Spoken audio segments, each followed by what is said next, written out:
5, 4, 3, 2, 1 start. सभापति महोदय, मैं रक्षा मंत्रालय की मांगों का समर्थन करने के लिए खड़ा हुआ हूँ। वर्तमान घटनाओं से पता चलता है कि संसार का हर देश अपनी सुरक्षा के बारे में चिंतित है और उसके लिए हर प्रयत्न कर रहा है। इस दृष्टि से अन्य देशों की तरह हमारे देश में भी रक्षा मंत्रालय का महत्व है। मुझे इस बात की काफी खुशी है कि जहां अन्य मंत्रालयों की उनके पिछले साल के कामों के बारे में काफी आलोचना हुई है, वहां इस मंत्रालय की कम आलोचना हुई है। इससे पता चलता है कि इस मंत्रालय ने पिछले साल अच्छा काम किया है। मोटे तौर पर किसी भी देश की सुरक्षा नीति का लक्ष्य यह होता है कि दूसरे देशों, खास तौर से पड़ोसी देशों के साथ मित्रता के संबंध स्थापित हों और हम एक दूसरे के मामलों में हस्तक्षेप न करें। लेकिन उसके साथ यह भी जरूरी होता है कि हम अपने देश की सीमाओं और अखंडता की रक्षा करें।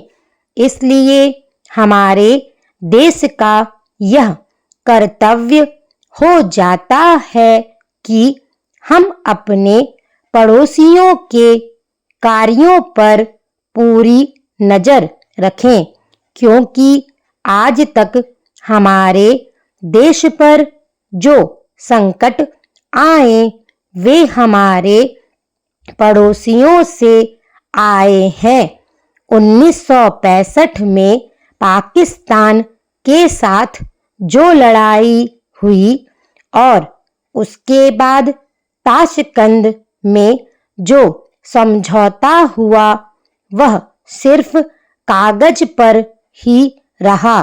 पाकिस्तान ने उस पर कोई अमल नहीं किया।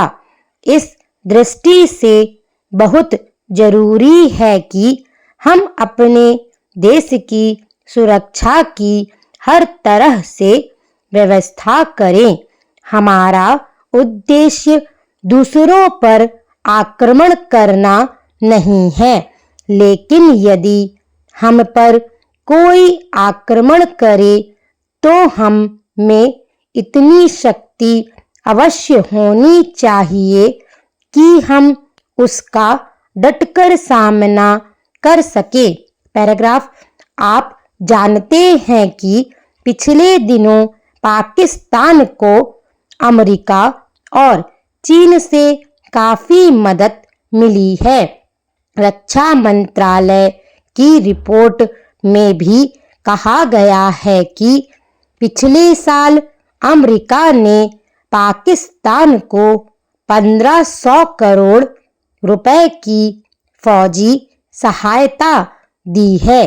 आज जहां हम फौजी सामान के लिए अपने कारखानों की मदद से अपनी शक्ति बढ़ाने का प्रयत्न कर रहे हैं, वहां पाकिस्तान संसार के देशों से फौजी सामान खरीद रहा है।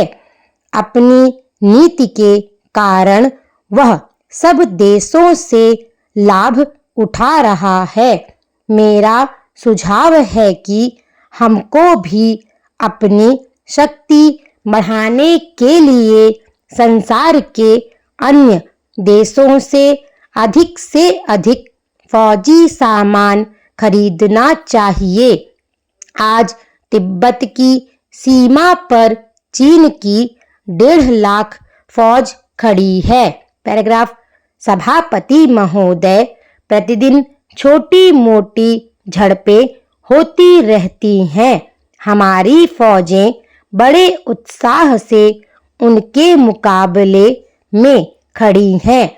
उनके हौसले बहुत ऊंचे हैं, लेकिन हमारी सरकार का भी यह कर्तव्य है कि उनके हौसले को कभी गिरने ना दे। उन्हें हर तरह की सुविधा प्रदान की जाए जिससे उनका आत्मविश्वास बढ़े। मैं मंत्री महोदय से अनुरोध करूंगा कि सरकार अपनी नीतियों के प्रचार का काम ठीक प्रकार से अपनी फौजों से करे। उनको अच्छे अच्छे हथियार दे। अनुसूचित जातियों और आदिवासी जातियों के आयुक्त ने जो अपना प्रतिवेदन प्रस्तुत किया है, उस प्रतिवेदन को देखने से यह प्रतीत होता है कि इसको तैयार करने में उन्होंने बहुत परिश्रम से कार्य किया है। इसके लिए मैं उनको और उनके सहयोगियों को धन्यवाद देता हूँ, परंतु साथ ही साथ इस प्रतिवेदन के संबंध में कुछ आवश्यक निवेदन भी करना चाहता हूँ। पहली बात तो यह है कि इस प्रतिवेदन को देखने से ऐसा प्रतीत होता है कि इन कार्यों के लिए जिस धन का उपयोग होता है वह 3 साधनों से उपलब्ध होता है। केंद्र सरकार द्वारा, राज्य सरकारों द्वारा और कुछ गैर सरकारी संस्थाओं द्वारा।